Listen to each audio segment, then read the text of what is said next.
Department of Health and its attached agency and recognize the distinguished sponsor, Senator Pia Cayetano.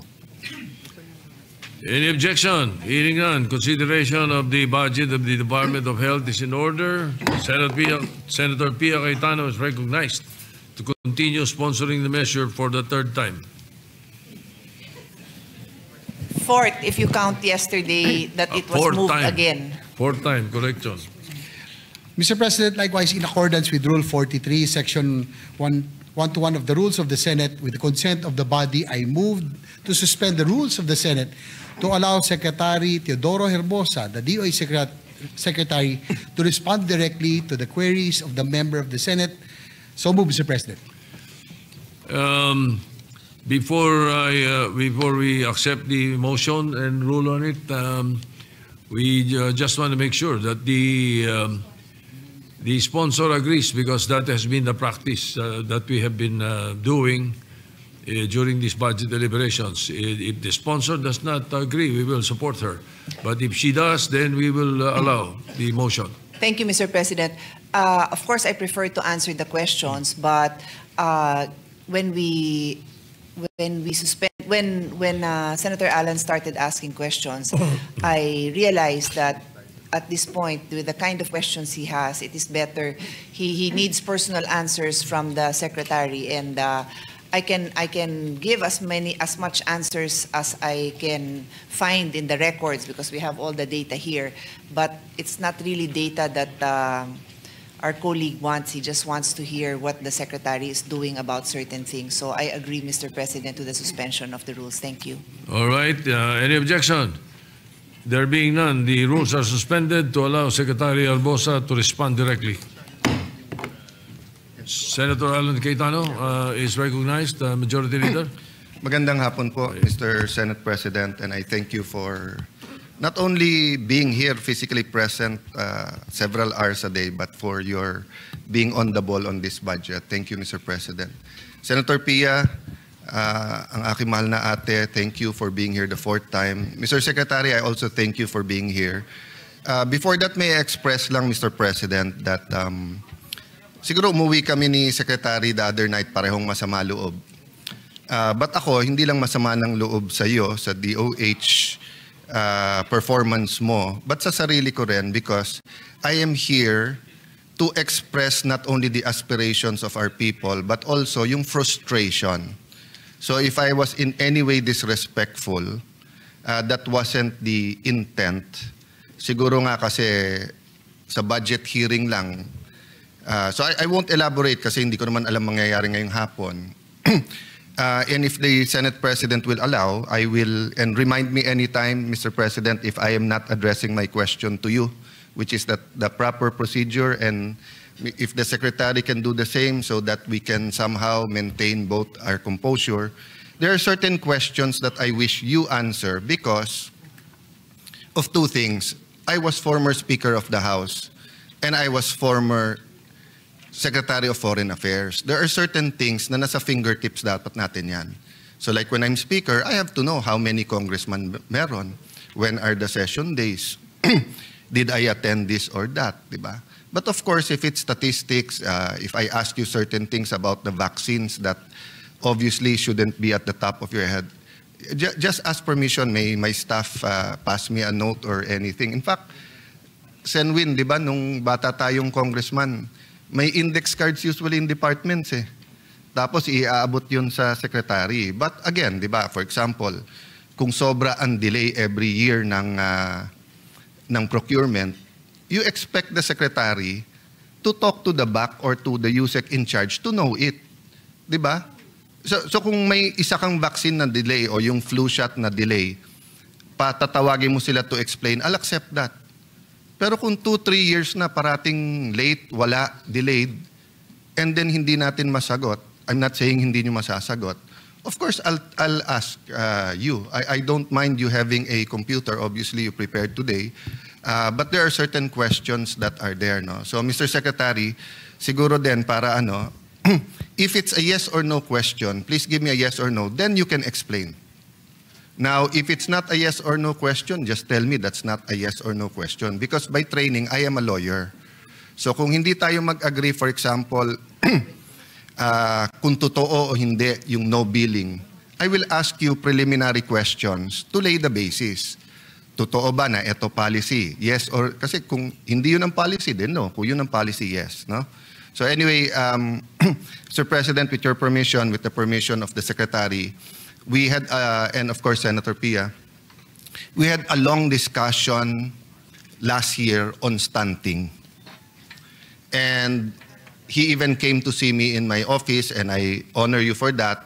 At sinabi mo mga may bagong programa, we will have some progress next year. And paulit-ulit ko sinasabi yung sinabi ng isa sa pinakamatalino. Tingin ko hindi naman siya pinakamatalino dahil si Solomon ang on record na wisest. But isa sa pinakamatalino sa ating mundo ay si Einstein. At sabi ni Albert Einstein, kung paulit-ulit nating ginagawa and we expect a different result, that is insanity. Or some sa Facebook say that's stupidity. So I don't want people to call the Philippine government, the Senate, the DOH as stupid if, and in this case sa stunting, hindi lang DOH to, this is a whole of government approach dapat. Pero kailangan may timon. So hindi pwedeng several years na, almost 30% of our people, of our children, are endangered of stunting. Tapos we just say, nagdagdag pondo here o ganyan. So gusto ko lang sanang himayin yon. So I'll give you the first chance, Secretary. Can you say what you want about stunting and how we're addressing it, please, sir? Thank you, Mr. President. For our stunting rates, when I came in, it was a very high 27%, and we're trying to lower it to at least 20%, 19%. The latest statistics show that we have some success. What we have done, what my predecessor has done, was actually to take on a World Bank loan called the Philippine Multisectoral Nutrition Project. It was a pilot project to use digitalization and to use different sectors, DSWD, DA, DOH, to actually address the problem of stunting in the Philippines. So that project is about to end. We are actually proposing a continuation of the multisectoral project. In fact, that project, nanganak na po, meron na rin yung Zero Hunger Coalition, yung DSWD. Kapartner po namin ang DSWD, Mr. President, in trying to lower stunting rates. So, ang idea here is that the Department of Health is able to address the people that are, the children that are from the time of the womb, the first 1,000 days, all the way to 2 years old, magkaroon na sila ng proper feeding. So yung buntis pa lang, binibigyan na ng proper nutritions, micronutrients. Sa pag lumabas yung bata, mabigay lahat ng bakuna para hindi sila magkaroon ng sakit at lalong pumayat. And then dinagdag na rin namin yung programa on water, sanitation, and hygiene, because many kids, even if they're given proper nutrition, they end up with chronic diarrhea, which also leads again to stunting and weight loss. So yan po in-adjust yung Mr. President, yung ating ginagawang programa for stunting in the Philippines. Yes. Mr. President, of course, I recognize yung any success. No? I mean, hindi to parang sports na parang dati talo kami ng 30 points, ngayon talo na lang kami ng 20 points, talo ka pa rin. Dito, kahit hindi statistic, every single mother, every single child that is removed from the list na endangered, we appreciate that. No? Having said that, syempre titignan natin kung may programa talaga that will get rid of or beat the stunting. No? Before that, Mr. President, I'd just like to acknowledge also Dr. Edwin Mercado and thank him for patiently going through with my staff certain things, making us understand better the process, and we'll go to that later, Mr. Secretary, yung PhilHealth, no? So, Mr. Secretary, linawin natin yung statistics sa stunting para klaro sa ating mga kababayan. So, yung endangered na stunting, ilan %? Or what are the categories of the the statistics, meron yung tinatawag na prevalence po, di ba? Mr. President, we have the prevalence of stunting among children under 5, and this is a study all the way back to 1989, when we had figures as high as 44.5%. Today, it's now 17.9% stunting. So That's from what? Ay, 'Cause so no, my so no, statistic I'm sorry, is this is 23%. 23.6. 23.6. Then yes. 23.6. So the Yeah. projection is to 17.9 by 2028 by the time Well, this administration ends. That will be great if that happens, no? But that's why we are asking questions now so that pare-pareho tayong may confidence that yun yung trajectory, no? So yung prevalence, please define. So kasi yung endangered potential, klaro yon, di ba? Oo. So kung sasabihin mong 80% of smokers we know what that means, no? So in my readings, between 30 to 33% of Filipinos are endangered. Diba? So I guess it's also the environment, poverty, di ba, malnutrition in the area, di ba? Pero malayo naman yung statistics ng prevalence dun sa potential na ma-stunt. But of course, we still have to look at yung potential kasi parang 4-piece lang yan eh. Correct. Naka-recover na pero nagkaroon ng baha, nagkaroon ng bagyo, nagkaroon ng sunog, balik to square one yon, di ba? So pag sinabing potential, let's say kung ang barn halimbawa gumaganda yung health, pero God forbid magkagulo, babalik na naman yung rate nung stunting, no? So sa pag sinabing prevalence, anong ibig sabihin? Yun na yung stunted at that time or what? Yes, Mr. President. Pag prevalence, it's the number of kids that are stunted. So pag sinabing 23.6%, so all under 5 kids, meron tayong 2 out of 10 kids na stunted. Since I'm not a doctor, but you and Dr. Mercado are doctors, respected doctors, tell us a little bit about stunting. No? What is it? And then at what age nagiging irreversible? And when you say irreversible, is it both the physical or pati sa mental? That's correct, no? So, inaral na rin to nung EDCOM, I think a committee that was created, a commission that was created by the Senate. So the problem of stunting is not only physical. So stunted, we have kids that don't grow very tall, no? So we have people in the remote provinces that are only up to 4'11" or even 5 feet, and they're adults already. But the real impact on stunting is really brain stunting. So the brain develops at a younger age. So it stops growing after 6, 5, at 7 years old. So if we're unable to grow the brain to the proper size, nagkakaroon ng learning difficulties in school. I think the EDCOM was trying to study the root cause of why we have learning difficulties, and that why we were lowest in Southeast Asia in the cognitive. So yung cognitive is the learning capability. So if the kid is stunted, the brain also doesn't develop, Mr. President, and then, of course, the brain becomes smaller. So it's not the physical height, it's like the outward appearance na yung bata stunted. Problem is, naayos ba yung brain development niya, so that even if we give them education, good public primary education, hindi natututo, they have difficulty in school. So yun yung bigger impact why we as a government needs to address stunting.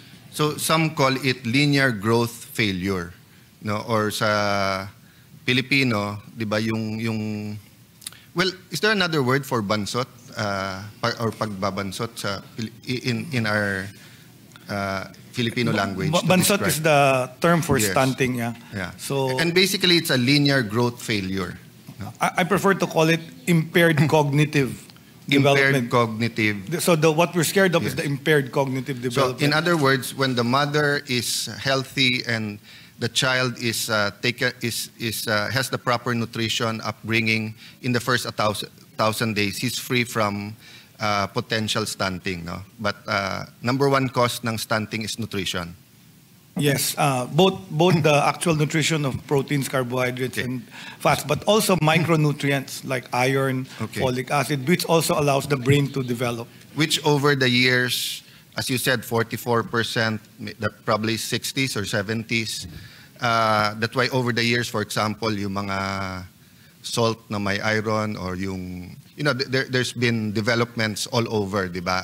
Of course, labeling ng foods para alam natin kapag ano yung nutrition, prenatal check-ups na ini-encourage, etc. No? But the point I want to make, which you agreed with naman last year, is that somehow our strategy is not working, or if it's not working enough.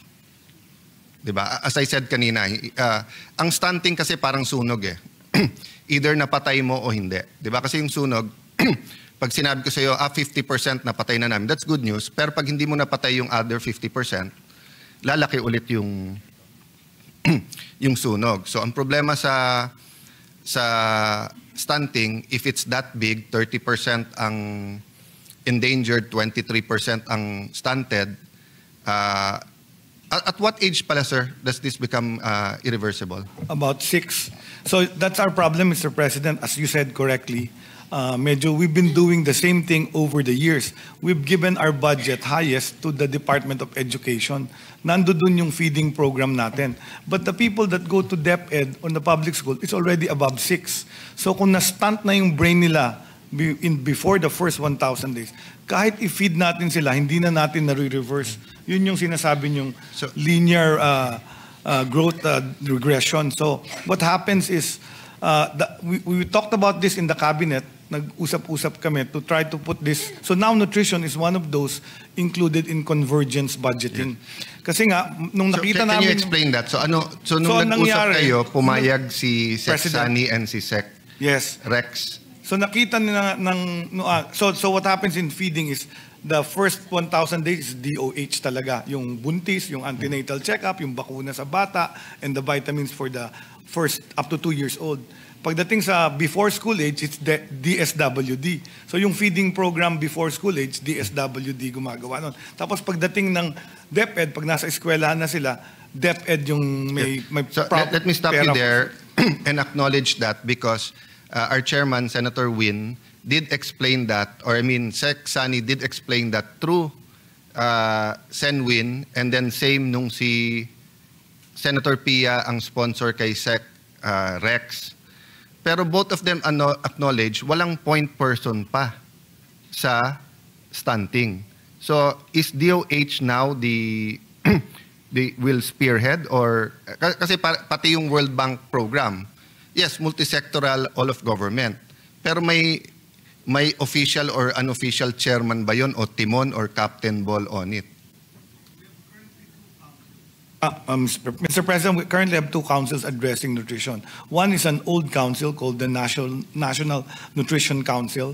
So ito yung naggagawa ng strategy together with DA, all the other government agencies, ito yung mga policies. And then yung bagong nagawa was the Zero Hunger Council, correct? It's an interagency task force for zero hunger. So that was created by... And Mr. Secretary, anong role mo dun sa dalawang council niya? Chair ako doon sa National Nutrition Council at co-chair po kami doon sa IATF for Zero Hunger. So can I ask you to be the stunting SAR? At least while you're there, and if it's until 2028? Kasi if you're co-chair of that too, and multisectoral, kasi in the Philippines, pag walang na-hold accountable, it's a hard task. Correct. But someone has to do it eh. So, dumaan ba sa'yo yung budget proposal ng National Nutrition Council muna? Yes po, naka-attached yan sa ating NEP. It was yes, attached. But I mean, the secretary submits it eh, di ba? Correct. So did you put any increase, did you propose any increase for them? Yes, sir. We proposed for an increase in the... No coaching muna ha, kasi napakalaking problema to, and I want to know. No, it's okay, kasi nga, that's your job to... Even si Yusek, he's welcome. Nasaan si Yusek last time? Napunta ko muna, Mr. President, sa likod. I'm not mad at him, and he has many friends here who told me he's a good guy. Asek. Hindi lang, Mr. President, Mr. Secretary, ako napagalitan ako ng professor ko, Attorney Binluan, for coaching my classmate. Ang masama, yung classmate ko yun nag-drop out, kaya sayang yung coach ko sa kanya. Pero I learned my lesson na pag sinabi na nung teacher, no coaching, don't. So yun lang namang kinagalit ko kay ASEC na sinabi ko ng wag, siguro loyal sa'yo. I had that kind of ASECs. I hope my staff, but listen to each other tayo. So he's welcome and he can join you dyan sa harap. I'm not, he's not banned from the Senate and everyone is saying he knows his job. So going back, sa tier 1 nyo ba nilagay yung increase? Yes, Mr. President. And more or less lang, or sige, you can tell the Secretary, magkanong hiningin yung increase for the Nutrition Council?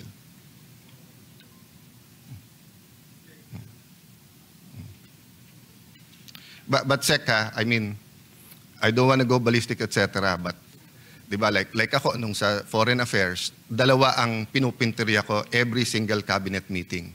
Dagdagan yung pondo na, dalawa yon, LAF, yung legal assistance, at saka yung isa na para sa welfare, tapos passports. So anytime ako tinanong, magkano sinabit mo kay Sec Joc, no, magkano, alam ko in my heart, and kung hindi niya ibigay, so kung hiningi ko 1 billion, ang binigay 600 million, I know it in my heart. Kasi yun ang priority ko eh. So I was really hoping na priority nyo talaga ang anti-stunting. No? So how much did you ask Mr. for? President, ang hiningi po namin ay 2.4, almost 2.5, 2.489 billion. For the Nutrition Council. For the National Nutrition Council. Ang binigay Pero 300. tier 2 po nilagay ng DBM ito. No, Nilagay- ang naglalagay sa tier 1 or 2 kayo, hindi DBM. Okay? Oh. So for people listening, the department submits its budget. Pag Excuse tier me, 1, yun yung Mr. priority. President, can I just Go ahead. add some information? Yeah, just so for the record, as far as the Senate is concerned, we did not receive any request for additional budget for NNC. We have many requests for additional budget for DOH and DSWD, which I also handle on supplemental feeding, etc. But for National Nutrition Council, none. And also for the record, there's a decrease in the budget, but that is because may capital outlay in the previous year that was no longer needed this year. And final point is, they usually, well, their focus is policy. Maybe the secretary can elaborate on that, but we are quite happy with the 3.3 billion supplemental feeding, but that goes to DSWD. But Yes. just to know that, for the body to know that we That is recommended. most helpful And the chairman information accepted. because the 2 points I want to make, if it's not a priority, it's not a priority. Diba? We can probably have per department, baka 3, malaki na yung 5 na priority. But above that, the reality is, pag sinabi ng DBM or ng Congress, Senate, ikakat yan. So And the second, sorry, one last, just to complete the picture. This whole nutrition program starts with the first 1,000 days when the mother is pregnant. So there is a 900 million request which we submitted to the Finance Committee, and the Finance Committee informed us that they will grant it. But again, this is the DSWD budget Yes. because, as the Secretary said, some budgets are with the DSWD, some are with DOH, and some are with DepEd, for the information of the And I will merge that with information from Sec Rex, yung nga about the nutrition scholars, the barangay health workers, who are our heroes, who knows best sa pagbabahay-bahay. Most of our barangay health workers, and let me honor Senator J.V. Ejercito, nandun ako sa LEDAC. You were on your Senate break kasi hindi kayo senador at the time, Mr. President. Kaya ko lang kayo hindi binabanggit. So, Senator JV is pushing na magkaroon ng sweldo ang ating mga barangay health workers. Fortunately, sa Taguig, I think contractual. So, they're making much more. There are certain cities that have done it. Nutrition scholars. Ang request nga nila, di ba? Rubber shoes at saka anti-rabies kasi hinahabol sila ng mga aso sa pagkakatok nila araw-araw. But the point I wanted to make is whether it's symbolic that the council who is fighting for our health, our nutrition, anti-stunting, or whether it is, may problema nga sa policy eh. Diba? So, ang survey na ginagawa ng, 2 survey ang nagaganap, Mr. Secretary, every year, diba? Ang National Nutrition Survey conducted by DOST Food and Nutrition every 5 years. Diba? And mukhang masyadong malayo ang 5 years. Kasi kung every 5 years, paano natin alam kung yung intervention natin last year or this year, di ba? So if you had it, even if it's not the whole of the Philippines, let's say, sa yung pagkaalam, Secretary, saan ang worst prevalence ng 2 or 3 provinces na worst ang prevalence ng stunting? So we have actually the remote areas in Mindanao, mataas ang stunting. We have the island provinces. Okay. Merong mga So I'll island. take that, but BARM is number 1. So I would suggest both to DST, to the National Nutrition, and to DOH, you use BARM as one of your pilot projects. Diba? Na whether 3, 6 months, I don't know yung survey kung but masyadong matagal tong sa National Nutrition. Second, the National Demographic and Health Survey by the Philippine Statistics Authority. But obviously, if you remember yung Brexit and yung unang panalo ni President Trump, hindi nahuli ng survey yon. Sa survey, hindi mananalo ang Brexit eh. Sa survey, hindi rin mananalo yung si President Trump nung una. So obviously, garbage in is garbage out. So this is not garbage. But I'm saying, if this is gold, baka may mga diamond sa survey na hindi natatanong eh. So for example, yung isang diamond na si Sec Rex at saka si Sec Sani ang nagsabi, aside from the EDCOM, is that it's really 0 to 11 months and then 12 months to 2 years. But yung isa din nilang sinabi is that how do you get to the mothers? Diba? So sa policy ba, because you're chair, so how many meetings does the National Nutrition Council have in a year? We meet quarterly, Quarterly. Mr. President. Yes. And you attend all of them? Yes, I chair all of them. More or less? Or More or less. More or less. There are How many times- times have you traveled since you became secretary? Last year, 11. And the year before? The year before, 23, I think 6. And then this year? This year, ilan? I forget. And when you travel, how long are you out of the country usually? A few days, because I only attend the meetings. But itong last budget hearing, sabi ng staff mo, 2 weeks? Or 2 weeks yung conference? No, I went 2 to weeks a- yung conference. I went to a parang 2 weeks. WHO regional meeting. Which was and in it was 2 5 weeks. days 5 only. days, okay. So the travel time was 1 And day that travel usually doesn't interrupt your chairing PhilHealth or National Nutrition Council. each. We scheduled the council meetings when I'm available. How about PhilHealth? Have you attended? Yes, I always attend the PhilHealth. Okay. So you're familiar with Yes. their So can you tell us in a nutshell anong change in policy ang sinasuggest ng National Nutrition Council? Then we'll go back to the budget. Well, What is the 1, 2, 3 or one thing or 1, 2, 3 things that they want to change so that we can have an impact sa anti-stunting? Dalawang pinag-uusapan doon. One is the Tutok Kainan program, which is a program that they implemented. It's that they implement through the barangay nutrition scholars. So ito yung making sure that the Pinggang Pinoy is implemented in Mr. the President, communities. Secretary, can I interrupt while you're talking at Yes. one by one? No? So in that, how much money do we have for that program and who's implementing that? Yun yung, Mr. President, na requested namin na tier to about 2.3 billion Okay. to implement the program. And then under the council yon. Under the council, but personally, I prefer that the feeding programs or the nutrition programs be in the Bureau of Public Health, because that's where the nutrition program is. And the council is really just like a board.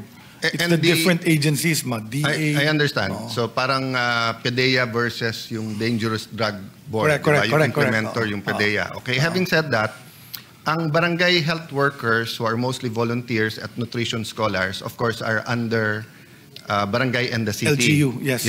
But may supervision ang DOH? Correct. So we do training for them. We do, like for example, So yung is that under the regional director? Yes. So- They're under the LGU, Yes. but we coordinate through regional. We also have regional council, regional nutrition areas that actually support them. Okay. But our RDs actually do. The reason I implement ask the you, I'm program. trying to figure out what to recommend to Senator Pia and Senator Win, because if you have the money sa DepEd, you have the money sa DSWD, you have the money from World Bank here, pero yung accountability magulo, baka, Senator Win, we can propose, let's say, the top 3 or top 5 na most stunted. Ilagay natin lahat sa ilalim ng public health just for 1 year to see nga if it makes an impact and a change. I think the highest is BARM, 34.3%. Prevalence to, ha? Prevalence. Senator Robin is here and he's been championing this. Senator Robin is a man of peace. Sa sine lang yung bad boy, pero dito good boy yan. But you know, I was telling him kanina, can you imagine, Mr. Secretary, if you're 5-6 years old now at stunted ka, then at the time you're 20 years old, you're functional except stunted. Nabasa mo to, tapos lumaki ka, you were 3 years old, 2 years old nung Marawi siege, tapos ganyan nangyari sa'yo, baka magrebelde ka. Diba? So, if we do not address the so many injustices in BARN, and then 1 out of 3 are stunted, then makikita nila ang, halimbawa, ang Central Luzon nasa below 20%, below 20%, di ba? Parang, bakit kayo pinapaboran doon? Which is not the case. But then, if we don't do an intervention now, ganun mangyayari. Soc-Sargen, 33%, Zamboanga Peninsula, 31%. Ang layo, Ilocos Region, 16%, Central Luzon, 16.1%, Cagayan Valley, 16.6%. So kung Metro Manila ang 16 mo, the money is all here, the hospitals are here, the head offices, it's understandable eh. But if we can do this in Ilocos, Central Luzon, and Cagayan Valley, I think we can lower the prevalence rates in BARM, Soc-Sargen, and Peninsula if we really put our acts together.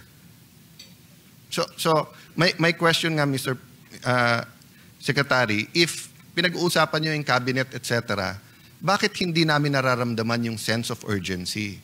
Is it just because maraming ibang urgent or nasa news lang kasi parati yung corruption or flooding? Di ba? Kasi ang in-expect ko,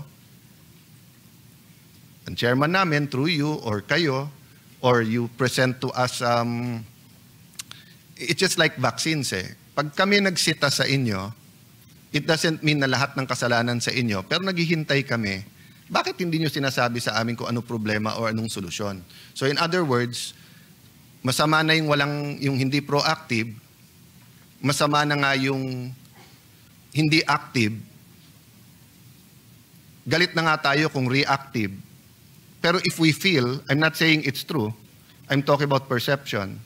If ang perception namin, there's wala nang action, wala pang reaction, di ba? So meaning, if Secretary Flavier, yung turok, let's do it, because nga he felt may resistance sa vaccine. And then ang sinabi niya, pag walang naturok, people feel, he told it to me personally nung tinatanong namin siya, he told to my sister, sinabi din niya kasi malapit sa dad ko, sabi niya, ang Pilipino, pag hindi nakaramdam ng turok, parang wala yung DOH. At that time, walang pera ang DOH masyado.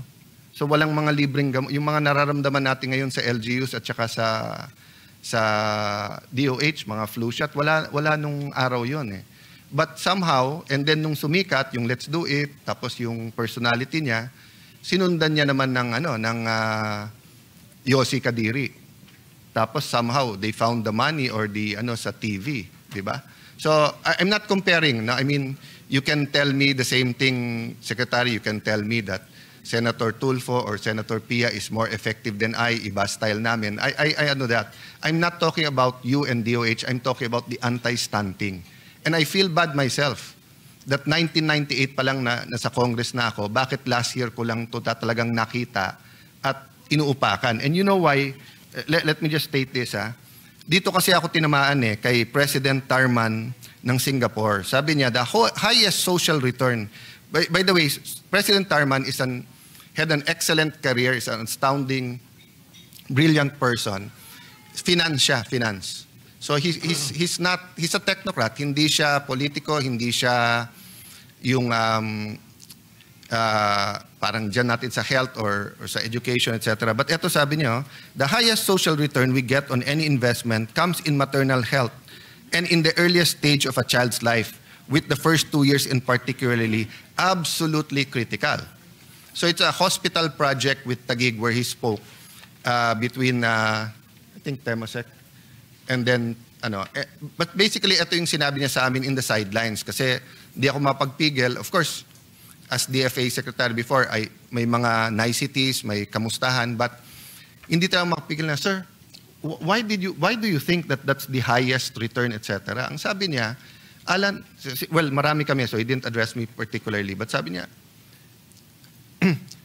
kung if you have scholarship fund, pero stunted na yung bata, bale wala yung scholarship fund mo. Hindi papasa ng hindi makakapasok ng college yon kung yung level ng stunting niya prevents him from doing it. May athletic program ka, hindi na magiging varsity yan. Kasi stunted na yung growth. Of course, there are exceptions, di ba? I mean, there are people na kahit stunted, they can go beyond, But sabi niya, health. You can have the best hospitals. But ang problema mo, even before he goes to the hospital, stunted na yung growth niya at pagka-irreversible, wala na. So doon ako, Secretary, Mr. President, doon ako tinamaan na sa dami pala nating ginagawa lahat, infrastructure, health, education. Pag tinanong mo Pilipino, ano pinaka-importante sa'yo? 2 sagot, Diyos or pamilya. At pag kinorek mo sa pamilya, Diyos at pamilya. Anong number 1 gift sa'yo ng Diyos? Pamilya. Lee Kuan Yew tinanong, what's your number 1 resource? People, our people. Sa kanila, obvious, kasi wala silang natural resources, maraming wala sa Singapore, pati tubig. Tayo minsan sasagutin, mga minahan natin, napapayaman, yung iba, kagubatan natin, yung iba, talent ng Pinoy. Pero ang tamang sagot talaga is our people. That's our number 1 resource. Yun ang binigay ng Diyos. Hindi sinabi ng Diyos, nature should dominate people. Ang sinabi ng Diyos, people should dominate yung kalikasan, yung binigay niya, no? Animals, fish, the oceans. But if stunted na yung bata, hindi naman game over, pero handicap, for life, ngayon lang, Mr. Secretary, may I ask as a side question? I don't know kasi sa stunting may severe ba o hindi, but would you consider them a person with disability? Or it depends on the amount of stunting?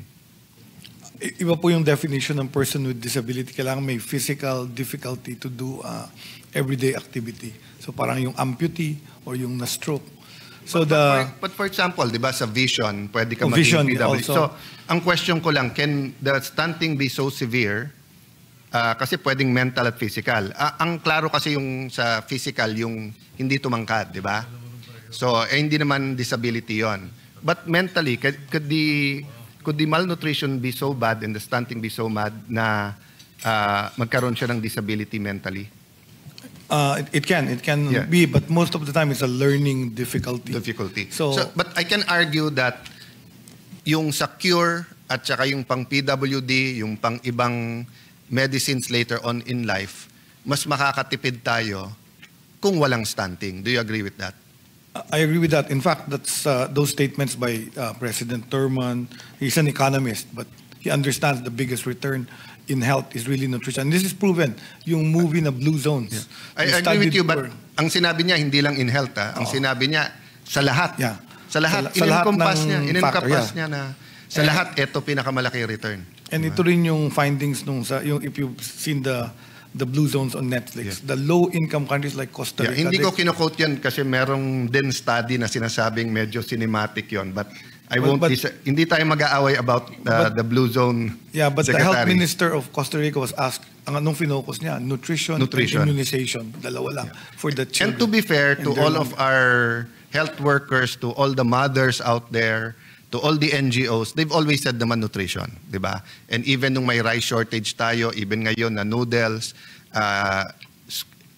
grade 1, grade 2 teachers kayo, you've always said it's nutrition, hindi yung mga fad diets, etc.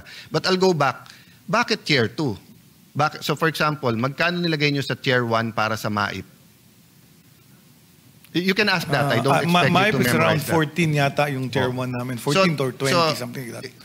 14 billion. If I was DBM now, Secretary, and nag-one-on-one tayo, and I ask you, Secretary, between 14 billion sa MAIP and your 2.2 billion sa second chair, ano mas importante sa'yo? Nutrition. I agree. I agree, di ba? President, Problema, nilagay nyo sa chair 2, hindi sa chair 1. Sa National Nutrition Council, but you see, we also have a foreign assisted program. Yun yung malaki. Something like about 20 200 B. million. But- yun yung, how yun yung ma- PMNP. Yeah, how much of that will go to pregnant mothers pa lang? Pregnant pa lang. That program includes the first 1,000 days. Yes, but sa Correct. 20, yeah. So the reason I'm going to that, can you put up the chart about the, if you look kasi, there's a jump from 6 to 11 months to 1 to 2 years old. So 0 to 5, 23%. So tama po kayo, kailangan nakafocus tayo sa pregnant, 'di ba? Okay, sa magiging mothers kung first time nila maging nanay. Pero bumababa sa 0 to 5, nagiging 15%, then 6 to 11, nagiging 12%. Pero biglang tatalon sa 1 to 2 years old. Dito nga sinabi ni Sexani through Chairman Win and also Chairman Win na bakit na yung feeding sa elementary school, sinasalo nila, mataas na yung prevalence. So dapat ang i-address talaga yung 0 to 5 at saka yung 1 to 2. You have the slide for this? Yeah, okay. Prepare nyo lang. May pakit. We'll go back to that. Do you have another one? Apologies po. It's a slide in my briefer but wala pala kami dyan. So, dun sa nakikinig, 0 to 5 months old, ibig sabihin habang buntis pa hanggang sa 5 months old, 23.6% yung prevalence ng stunting.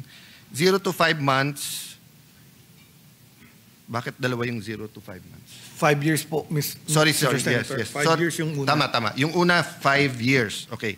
5 months is the 15%.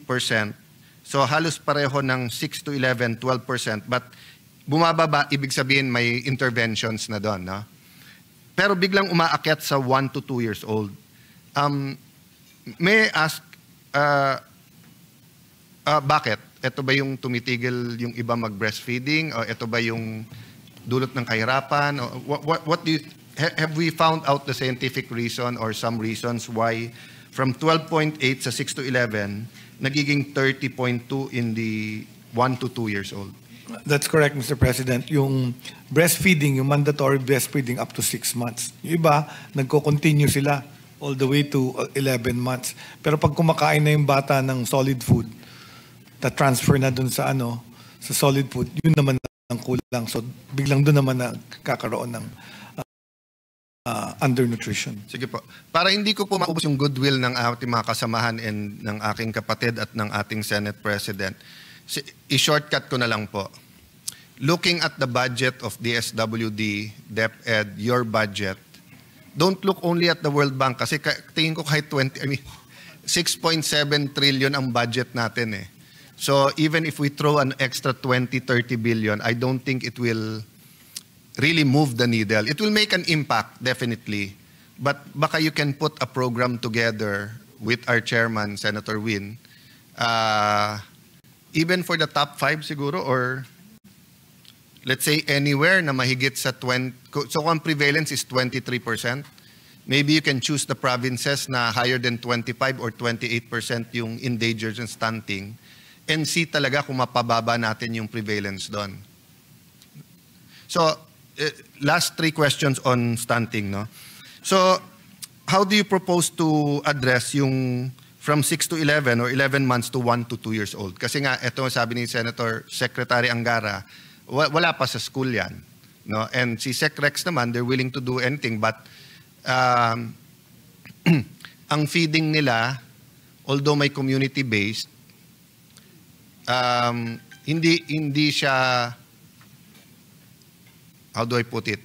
Hindi siya national, and then Senator Pierre, you told me it's from 120 days, naging ano na ngayon? 180, di ba? But as the doctor, should the feeding be 180 or should it be 300? Or I mean, when do you get malnourished? Actually, so just to show the changes we did, no? So we said we would do convergence budgeting. Ang ginawa ni Secretary Sani, kinuha niya yung budget ng DepEd at binaba niya sa entry age at kindergarten para mas mag-universal feeding siya. So ang ginawa niya, instead of identifying the malnourished or undernourished, and then we're feeding them at different grades, grade 5, grade 4, binaba lahat doon with universal feeding. No, I And then agree, ang but what... DepEd, ang ginawa naman namin sa PMNP, nag-digital kami. So we have now an iPad with a format. Kasi ang nutrition has to be developmental. Kagaya nitong chart, Mr. President, we have to track the kid. Yeah, so I ang agree, ginawa Sec. namin dun sa digitalization, pag napasok siya sa program ng PMNP, mafa-follow namin siya kung Yes, talagang Mr. President, unlike yung dito. I appreciate that. I accept that we are doing something about it. But si Sec Sani mismo nga nagsabi, ang problema ang kindergarten is around 4 or 5 years old. So bumababa na at 22. So meaning, we need a specific intervention sa 11 months to 12 months to 24 months. I know it's not easy, but that's why we have to pilot. So gagamitin ba natin ang barangay health workers or barangay captain, or do we do NGOs? Kasi I'm sure, katulad ng barn, no? I don't think that's the prevalence rate for the whole barn. There are probably areas na mas mataas, may areas siguro na mas mababa, di ba? Kaya ang national prevalence rate natin is 23.6%. Meron tayong lugar na 16. Pero kasi may lugar tayo na 33 . So if we can target those areas na mas malaki, I mean, community-wise, isang tingin mo ba, alam mo na kung yung lugar ay walang Poso Negro, kung ang lugar ay hindi malinis ang tubig, kung yung lugar ay isang kain, isang tuka ang I mean, unlike the city, hindi naman to parang slums, etc. Pero sa rural areas, kita naman natin . Ang problema, I don't know if the term I used kay Sec Rex is think as a mayor, not as a secretary. Mahirap as a secretary buong Pilipinas . Diba? But if you were governor ng Barn or you were a mayor in Soc-Sargen, can you, or the council might have a list of projects na hindi pinondohan. Does the council have some... Mr. President, so the implementation of the program for nutrition, I attached to a program in the Department of Health, which is a priority program of mine called Purok Kalusugan. So because for the past, all the secretaries before me worked in a concept na hanggang regional office lang sila, tapos hinahayaan na yung LGU. This time, I instructed our whole department to actually go purok by purok and address 8 things.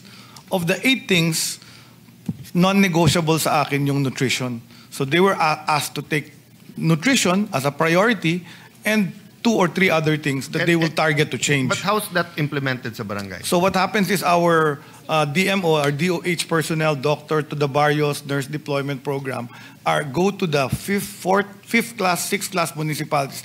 Those that need help, at yun yung targeted namin, yun yung may nutrition, improving immunization, address TB, address maternal mortality. So pinapili namin sila kung ano yung address nila, pero nutrition is non-negotiable to me. No, lahat ng Purok I don't Kalusugan doubt sites that's a ko. good program and it's a good innovation, but ang question nga, will they have the resources? For example, if one of your doctors says, etong barangay na to, grabe, mag-feeding tayo dito. But as you said, kalat nga yung pera. So that's what I'm saying na, or submit nyo na lang sa akin and sa chairman namin, paano natin magagawa yon, di ba? I'll add another question. How do we monitor ba? So like these statistics na 0 to ganyan, ano to? Sampling to or actual? Or how do they get this? And then DOH, how do you monitor? So that's the job of the DOH to actually monitor the kids. So we do the weighing. So bumili din tayo dyan through the PMNP project. Kasi pati sa weighing scale, pag iba-iba, nagkakaroon ng error yung weight. So we had to get scales that were So accurate. kung trabaho nyo, do you agree with me? Yeah. If bawat barangay, I mean, in general rule, di ba? Kasi like in Manila, bawat kalye barangay. So you don't need to put a primary health center in bawat barangay. But more or less, if all Filipinos have access to a primary health center, and if the primary health center has the proper equipment, and meron na tayong national ID, meron na tayong, ano yung app ng DICT? May eGov tayo. theoretically, if they have a sort of a health passport, di ba? In Hong Kong, after the record of birth, may address yon. If 2 times or 3 times, hindi tinawagan yung magulang at hindi dinala sa health center, kakasuhan sila ng child abuse. So do you agree with me, in another world or in 5 years, 10 years, whatever, if kumpleto ang primary health centers natin or RHU, whatever we call it, no, barangay health centers, at equip siya and we use digital, mas mamomonitor natin at pag mas monitored, mas makaka-intervene tayo. Yes, Mr. President. In fact, yan yung project namin sa 275 PMNP sites. Dinigital namin yung mga bata from the first 1,000 days all the way to school age para nababantayan yung growth nila. So we have the software and the tablets that were given to these barangay health workers and nutrition scholars. So ang hope ko is that in the next cycle for budget request, i-scale up namin to nationwide. Kasi maganda yung results eh.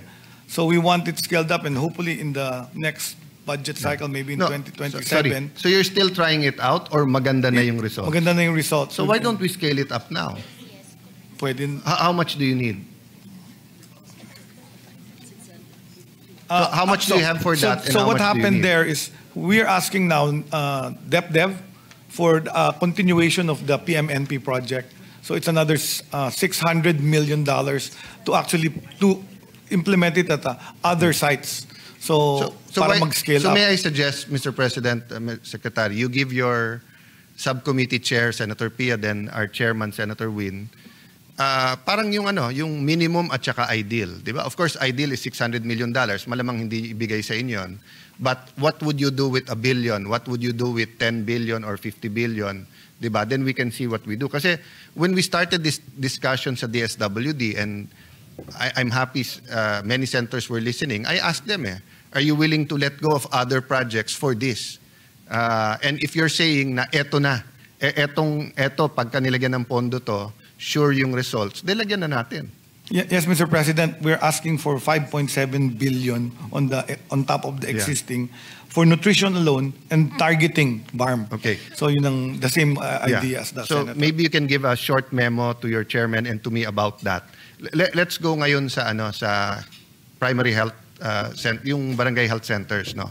So do we agree that number 1 intervention sa health is primary health, di ba? Mas sexy or mas syempre mas nasa news parati yung tertiary or mga hospitals, di ba? Kasi syempre kung may cancer ka, may kidney transplant, may bypass, yun ang nanyo-news, yun ang pinag-uusapan natin as adults, di ba? But actually the key to health is really the from maternity to di ba, yung sa primary health. Okay. And then you mentioned Thailand and US. I'll go to that later. But so how much money do you have for 2025 for building barangay health centers? You can ask your finance people. I think the answer is 3.9 billion for health centers, primary health centers. So out of your sa NEP 14B yung HPEP. That's correct. So you're allotting 3 billion for barangay health centers. Ano yung 10B naman? So 14B yung NEP, di ba? 2026 ng HPEP. Sa HPEP nyo ba kukunin yan, yung barangay health centers? Yes. Yeah. So kung 10.5 ang NEP sorry, did I ask you 26 or 25? We answered 26. We answered. Okay. Let's talk about 2025. You have 34.74B sa HPEP for 2025. How much of that was allotted for barangay health centers or primary health centers? 4.7 billion. Yeah. Bakit napakaliit? What's the other 30? The other 30 are the specialty centers, the equipment for the hospitals. So what happens is there's a budget for infrastructure, and then after 1-2 years matatapos yan, popondohan naman yung equipment nila, but Mr. President. Don't you see the disjoint? On one hand, we're saying mas importante ang primary. On the other hand, pag tinignan mo yung budget, 30 for others and but sa barangay health center, 4B lang. Does that, yung 4B ba na yun, kasama equipment or kasama, or ano lang? I mean, Yes, kasama equipment, Mr. President. but outside the 4B, may equipment pa, or outside the 4B is all tertiary na? Outside is mostly secondary, tertiary. So, totoo yun, it is cheaper to spend for primary healthcare. That's why it's a logical approach. So it's cheaper and it's cost effective. So, see- rather than build the big hospitals with Yeah, so expensive equipment, point mas mahal. fingers. Sino nag-iba niyan? DOH, DBM, Congress, Senate? We really have requirements for hospitals. In fact, we're also in a deficit but you mode yourself, for hospitals. sorry to interrupt. Sige, continue po. Continue, I'm sorry to interrupt. Thank you. Thank you, Mr. President. So we have, it's a health systems approach. Yung primary care kailangan i-improve kasi ang daming areas, walang barangay health stations, super health centers. And then yung program natin sa Universal Health Care, the Universal Health Care Act really focuses on improving primary care. So yun yung pinofocus natin ngayon, that all Filipinos will have access at least to a primary care facility. Okay. So yan, tupukundahan yan. Ang average namin ngayon for a super health center is something like 10 to 15 million pesos. May building na yun and equipment na ma-accredit ng PhilHealth for the YAKAP Yes. program. But So, Mr. President, dear Secretary, kami ang politiko, hindi kayo eh. So kung kami, binubugbog ng tao, bakit walang Mindanao Heart Center? Bakit walang Southern Luzon Lung Center? Bakit walang Children's Hospital sa Central Luzon, etc.? Kami yon. But kayo, sabi nga nung pandemic, follow the science. So kayo na nagsabi na mas importante yung primary healthcare. Pero sa budget nyo na 34, 30B is hindi pang primary, pang secondary, tertiary. So ibig sabihin, hindi yung, was it Senator Jay? May isang senator dito na nagsabi, I don't know if Senator Legarda, put your money where your mouth is. Diba? So our mouth is that mas importante yung primary. But our money is in secondary and tertiary. Which guilty din ako kasi after this, I'm going to go to about tertiary. yeah, both are required and it's really cheaper. If you have the budget, dapat mas maliit talaga ang gastos mo sa health centers because it's not expensive to build one Okay. and equip one. But to build heart centers, mas mahal yan. Yes. To build a big hospital, mas mahal yan. Okay. So, and I'd just like to Eto, correct no- Mr. no- President. no coaching There dito. are already 4 heart institutes in Mindanao. Okay. That's So, a project. health that we- institutes but not centers. May Yeah, issue ako doon eh. okay. So, ang ginawa, yung mga magagandang ospital, dinagdagan ng wing. Pero iba pa rin yun sa, di ba? Kasi nasa Metro Manila lahat. But I'll go to that later kasi meron akong diagram doon. So, more or less, how many designs do you have for a primary health center? Isa lang ba or? 3 po, meron kaming small, medium, and large. Okay. And anong difference ng small, medium, large? It's just the size and the services available. Okay. So yung iba, yung bigger, meron ng birthing And rule center. of, more or less lang, how much is the small, medium, large? Parang 10, 15, 20. Parang Okay. ganon. And then, how much is a specialized hospital? Hindi A institute. billion, 500 to 1 billion. Okay, to no, build a it's hospital. actually 5 billion. Yeah. Okay? It's 2.5 billion for the building, it's For the 2.5 equipment. billion for the equipment, then you can add on, di ba? Yeah. You're actually building one in Clark, di ba? Yes, Oh. 5 centers in Clark. We're 5. replicating the Yes. North Triangle Okay. Heart Center. In Kidney your Center. budget, is there any, aside from Clark, meron ba? Is there any same as Clark? So what happened is we're implementing the Regional Specialty Centers Act. It's a Yes. law passed by the legislature. So we're building, the target was to build about 300 plus of these different health centers so that hindi na pupunta ng Metro Manila yung mga Yes, taga-probinsya. and that's good kasi nandun na. And we built about 160. Pero it's better to build katulad nung heart center, lung center, Fabella, etc. Di ba? Doon pupunta yon, Mr. President. Eventually, you start with the institute as the No, but capability improves. Any you will hospital improve it. administrator or architect will tell you, mas magandang mag-build ng buo kaso to keep converting yung nandyan na. That's Diba? correct. That's correct, Mr. President. Unfortunately, mas matagal mag-train ng cardiac surgeon, ng Yes. cardiac anesthesiologist. So pag binild mo, wala naman po tayo. In fact, recently we launched the National Academy for Cardiac and Vascular Surgery. 4 na institution na nag-tie up. That's true. Para mas that's mabilis true, ang Sec. pag-train. But you know George Garcia, Dr. George Garcia. Yes, I know Oh. George Garcia. Where was he practicing? Washington, D.C. Oh, when you built the Asian, saan siya umuwi? Sa Pilipinas. Yeah. Diba? Yes. So, I learned that from Governor Chato of Bohol when he was asking me about helping Bohol 2012, 2013, 2014, I forgot the date, about call centers. Sabi ko, boss, 6 lang out of 100 ang marunong, ang kinukuha ng call centers at that time. Dahil 6 lang sa 100, 6% ang pumapasa sa English nila or mas mababa pa yung foreign language. Sabi niya sa akin, hindi problema yun, Senator. Kasi yung mga nasa call center sa Cebu, Boholano, uuwi din yan.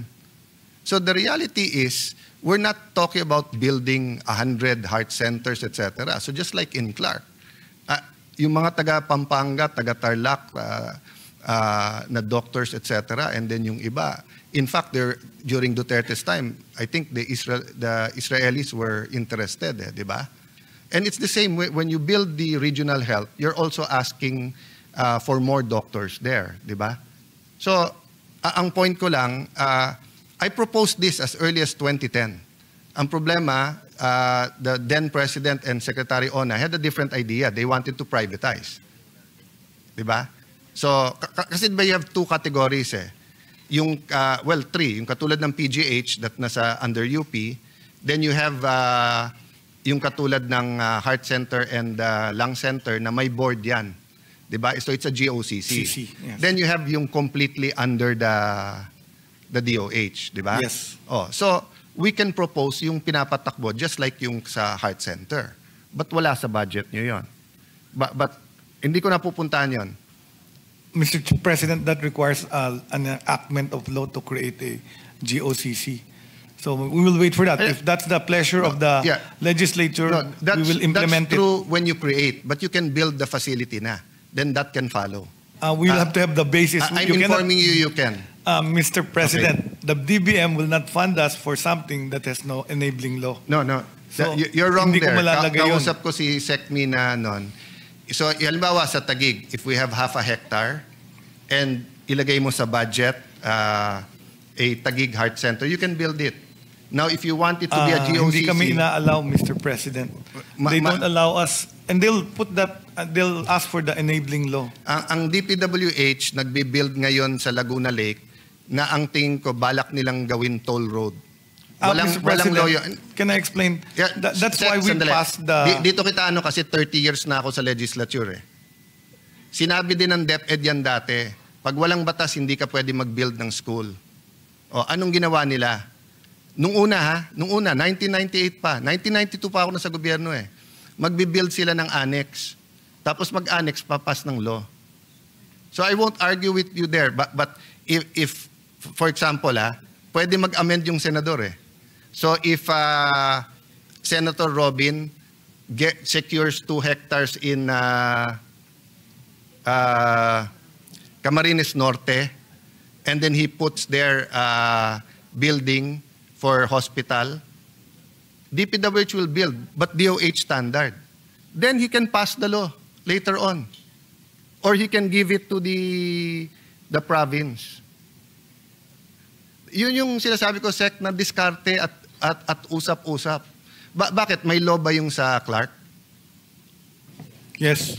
Ano yung law doon? Regional Specialty Centers Act. Oh.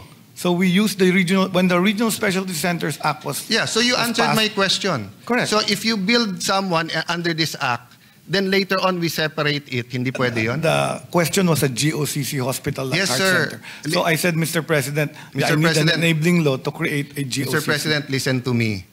I'm talking about the building. The GOCC is how to run it. So when you build it as a regional hospital, we cannot pass a law within the 2 years bago matapos to make it run like lung center. And if we don't pass the law, you cannot run it as a regional hospital. We can, Mr. President. Oh, so yun ang point ko. Diskarte, Mr. Secretary. Di ba? Diskarte. Kasi importante yun sa Pinoy because nga hindi perfect ang ating sistema. Di ba? So, because of the time limitation, I had slides. I showed you this in 2023 when you were confirmed. Na different kinds of, you can show a few, different kinds of health centers. I saw you inspecting, and of course, natuwa ako. But how many primary health centers have you actually inspected?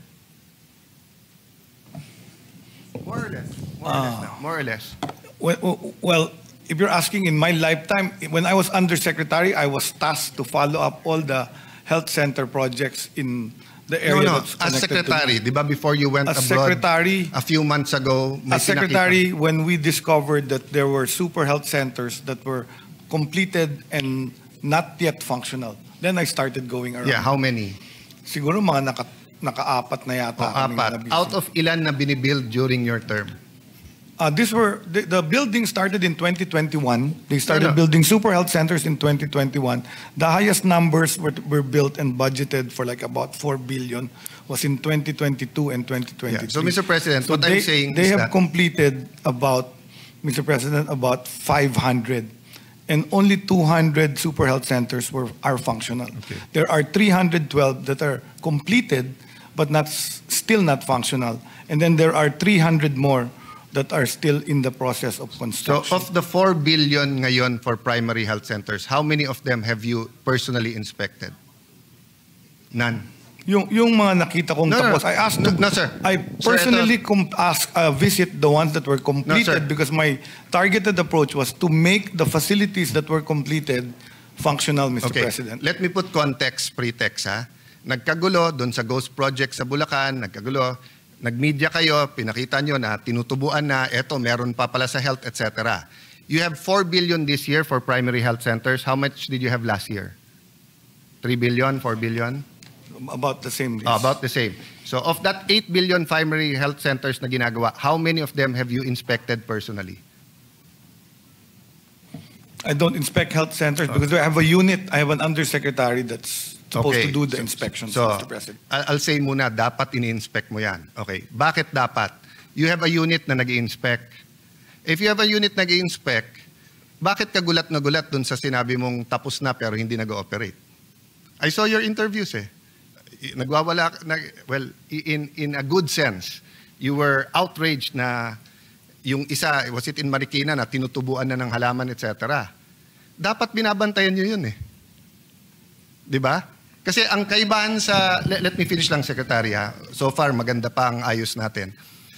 Yung DPWH, flood control, walang ibang naglagay yun kung hindi sila. USEC, ASEC, Regional Director, District Engineer. Pero ang classrooms, nasa DepEd ang project niyan, tapos nag-momowa yan. So dapat ang DepEd, binabantayan nila. Same sa DOH. Ang pondo niyan, wala sa DPWH, MOA yan. At meron kang Regional Director sa bawat lugar. At sabi mo nga, may USEC ka. So dapat hindi ka gulat na maraming hindi ginagamit. Kasi dapat consistent yung reporting unless media stunt lang yung pagpunta doon to show people na umiikot kayo doon. Di ba? So bakit kayo gulat doon? Or para sa camera na lang yan? Yes, Mr. President, I promise to visit all the primary care facilities under construction. Mr. President, you can do random. You can just visit yung hindi. What I'm saying, sir, is that nagulat ako, naggalit ka doon. So for example, yung isa natiwangwang ng 1 year, no? All of us who've been in local government or them pala, local government din ako, vice mayor at saka konsehal. And all of us na matagal ng senator, like Senator, except Senator Ping, pero siya nag-inspect din siya nung una, kaya nga nakita niya maraming anomalya sa amendment insertion, kaya nga in his career, ayaw niya na may ganon. Okay? I'm correct, no, Senator Ping? Di ba? So, but ang point ko, all of us na nag-amend at naglalagay, so pagka more than one phase yan, tinatanong na namin sa DPWH, kailan yung phase 2? Para hindi matiwangwang at tubuan ng kung ano man yung nandun. Di ba? So, if sabihin nilang, sir, mahirap makakuha ng multi-year sa DBM at saka DPWH. So, ang ginagawa dyan, so if it's a 200 million building at sabihin na, sir, kahit lagyan mo ng 200 million this year, hindi matatapos, lagyan mo 100 million. Pero next year, lagyan mo ulit ng 100 million. So, kung on the third year kong ilalagay, hindi ako magugulat na tinubuan ng mga halaman or whatever doon. Kasi ako ang hindi naglagay nung second year eh. Di ba? So yes, DPWH should have the diligence. But whoever you put in charge, the USEC, until the grassroots nyo, dapat nire-report sa inyo. Sir, patapos na to. Di ba? If we're clear there and we're okay there, I'll go to another issue. Yeah, Mr. President, I'm clear with that, and we will monitor closely as you suggest. But the reason of that media release that I visited and uncompleted, because my own team told me that that was a completed health center. Yes. Of course, when I get there, yung pala completed phase 1. So now I'm getting reports that get to me are sanitized, and you're correct. I should be visiting them. Okay, thank you. Kasi nga yung pala completed phase 1. Hindi pala teka muna. Yes, So I appreciate the humility, sir. But yun nga sinasabi, kung kulang team mo, bahala ka na. Appropriate naman eh. Hindi naman pang fire yun kung miscommunication. But what I'm saying is that hindi dapat sila nagulat na completed first 1 kasi ang budget natin is yearly eh. So kung alam mo naman matatapos, let's say, ng August 2026, nasa budget mo na for 2027 yung completed, di ba? So, but we're clear there.